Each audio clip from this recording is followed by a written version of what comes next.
Hey review family, keep it tight. My name is Jay Morris, the review guy, reviewing music for the love of music, and I'm back again to bring you another video. And in this one, I'm going to be covering the Paysage Hiver record entitled Im Wald.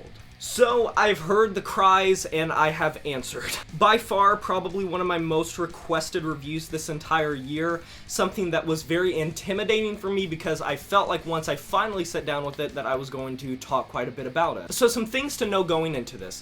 Paysage Hiver is a Swiss one-man black metal project, atmospheric and ambient in nature, that was formed in 1997. This is the first studio-length official album that has been released under the name, considering the fact that every other prior release from this project have been demos. So for this project to be around that long and not release a studio-length album, it really got fans of black metal and atmospheric black metal specifically very excited, and the waves that this record has been causing in the underground scene this year is unlike any other black metal release in the year of 2020. I've not had another black metal release this year get recommended to me as much as this Paysage Hiver record. And I'm not calling out just Anthony Fantano here. I feel like the people that aren't understanding this release are going into it skeptical by nature and not understanding what the entire point of this is. This is raw atmospheric black metal at its finest. Yes, bloated and long-winded at times, but it really is ear-scraping in some of the best ways possible. During my research of this project, considering the fact that I wasn't the most familiar with it going into it, in French, the name Paysage Hiver directly translates to landscape of winter, which that also falls in line with a lot of the lyrical components on this project that primarily deals with darkness, winter, and astral projection. This record is so confusing, polarizing, and conflicting to me personally, as well as many others.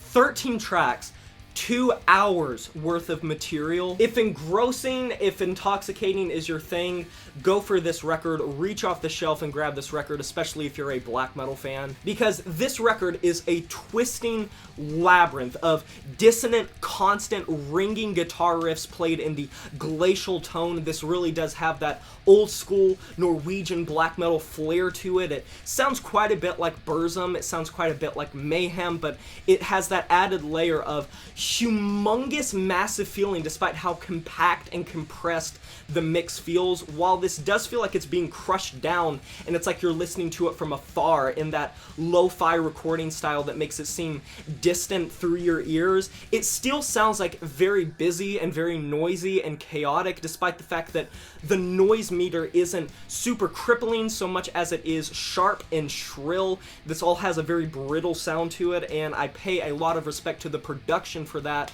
In many ways, raw black metal will try to be sharp and it will try to be intrusive just for the sake of having that status symbol and playing in that veneer, which there is certainly a place for that in the niche, but I feel like I much prefer this sort of style to that, where they take a lot of mind to making it make sense. You can tell that there was production within this, but in a way to complement the raw aesthetic and the primitive nature that these instruments are being played in, as opposed to just simply making it heavy for the sake of being heavy and low recording for the sake of being low recording. It is a musical odyssey of sorts, and the only musical equivalent that I can really give is just a really long movie that just rips you apart. It leaves you with this sort of hopeless, empty, vapid, just completely numb feeling. It makes you feel very hollow in a way, even though there's nothing about this record that is inherently sorrowful. It doesn't have the funeral doom metal edge to it.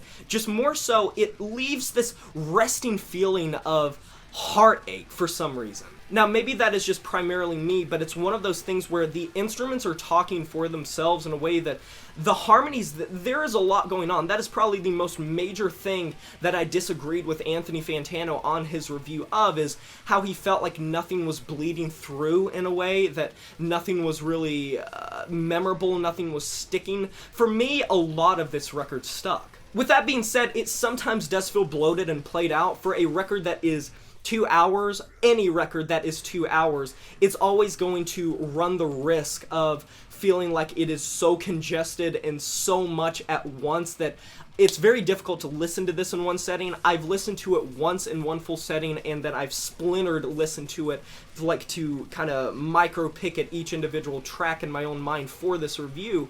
but I just feel like I can't listen to this entire record and just drown in it the way that I did the first time, because it has a little bit of a wear and tear type of vibe, where the initial impact is so sour and so twisting, and it feels like a knot that just keeps wrapping infinitely. It feels like the Ouroboros of black metal, but it just feels like it doesn't last long term. But this is the type of record that pretty much only comes around once or twice a year, if not every few years. The type of record that really does have a sting to it, and there's something very unique about it. And I am very glad that Paysage's first effort for a studio-length album is so well-defined and fleshed out, because even though I found myself scratching my head at the length at times and how some tracks would feel like they drug on too long, I never found myself itching to just turn it off. It was terrible. For 2 hours worth of runtime in a genre that is pretty idiosyncratic as is, it's impressive that it came out this proper. So overall, I guess my major complaint is,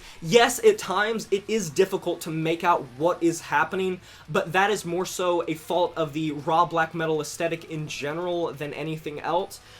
At some points, I feel like the atmosphere could have been turned up more.